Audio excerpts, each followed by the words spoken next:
Hello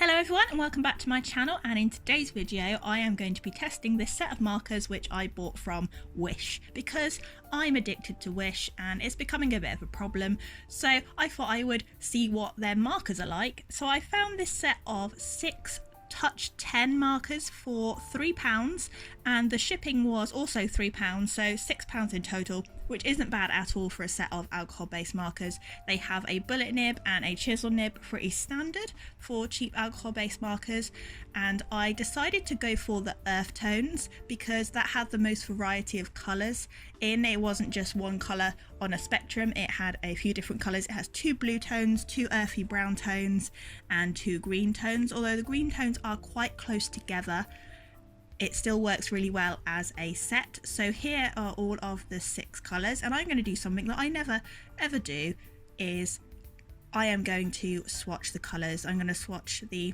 bullet nib and I'm going to swatch the chisel nib, and I'm also going to write down the colours next to the swatches so I can see exactly what they are, because sometimes the caps don't match the swatches of markers that you make, and that is a very frustrating thing.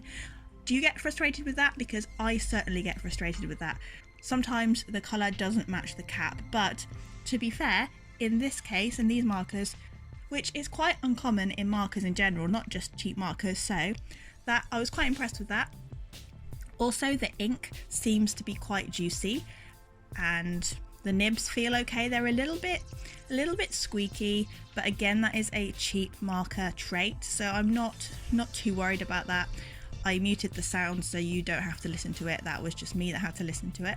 So I'm going through the swatches, and as you can see, the green tones are quite close together. One of them is let me just have a look at my swatch sheet. One of them is a vivid green and one of them is a mint green, and the colours are very, very similar, but the blues, one of them is a turquoise and the other is a sky blue. And here are all of the swatches, and as you can see, the caps do match the swatches quite well.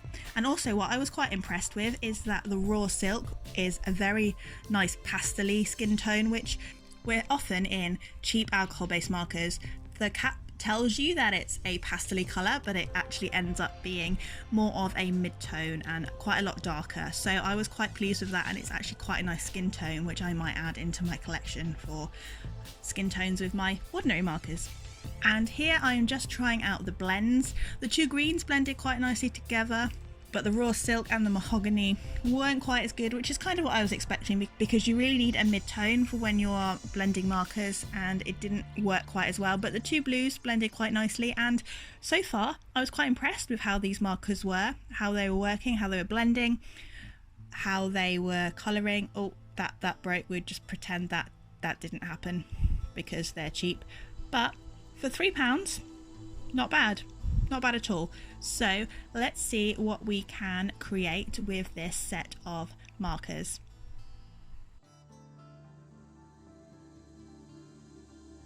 So because I had bought an earth set of markers, I thought it would be a nice idea to draw Leafy on with them, because the raw silk would work really nicely for his body, and the brown for his hooves, and the greens for the leaves because it's a Leafeon. And Leafeon is my favourite of the evolutions. It's just so cute. I love the colours.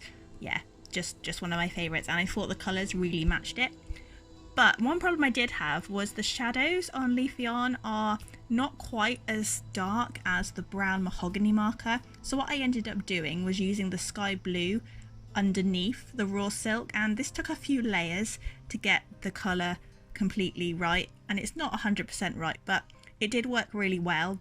The cool tone of the blue blended really nicely with the raw silk to create a bit more of a subtler shadow, which I used in the tail and under his chin and under his belly and his back leg. And yeah, I was really pleased with how these markers coloured. I did have to do a couple of layers on some parts just to get an even coverage, but that is quite common with most bullet nib markers and even brush markers, to be honest. And some people would say that these markers having a bullet nib would be a bit of a drawback, but I would disagree. I really enjoy using bullet nib markers. I enjoy using brush markers too, but bullet nibs are very underrated in my opinion. And if you are starting to get into markers, they are much cheaper and you can do so many different techniques, not just colouring in like I'm doing, not just blending colours, but you can do many techniques. And I do have a whole playlist of videos on how to use bullet nib markers effectively, all different techniques, so I will leave a link to that if you would like to go and check that out. So at first I just wanted to draw Leafeon standing in a little puddle, but I kind of got carried away and decided to do a whole background, which I think was a good idea because it really did push the use of these markers. So Leafeon is not walking on water, he's just on a very shallow puddle, and there's some bits of grass and some mud and a nice blue sky because those are the colours I had to work with. And I outlined the piece with my black Unipin liner, and I used a bit of white gel pen on top, which is quite common for my marker drawings, and I am colouring it on some Bristol board, some A5 Bristol board, because that in my opinion is the best paper for markers. So I'm just going to go through the pros and cons of these markers.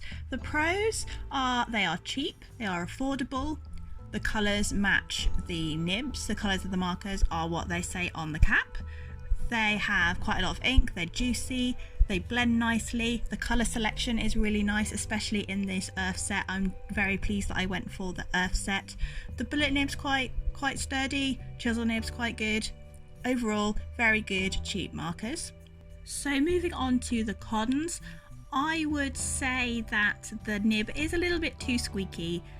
It feels quite cheap to colour with, but that is to be expected. So just a little bit of warning, it does squeak when you are layering up, especially when you're saturating the paper to blend out. But if you can cope with that, that's good. Power through and you do get some decent results. Also, some people would say that because these markers don't have a brush nib, that would be a con. Personally, I don't, but it's personal preference. And also, the final con is because these markers are from Wish, they take a while to come in the post. And also, if you want to buy all of the different sets of these markers, you would have to pay for the shipping separately rather than one payment for shipping for all of them.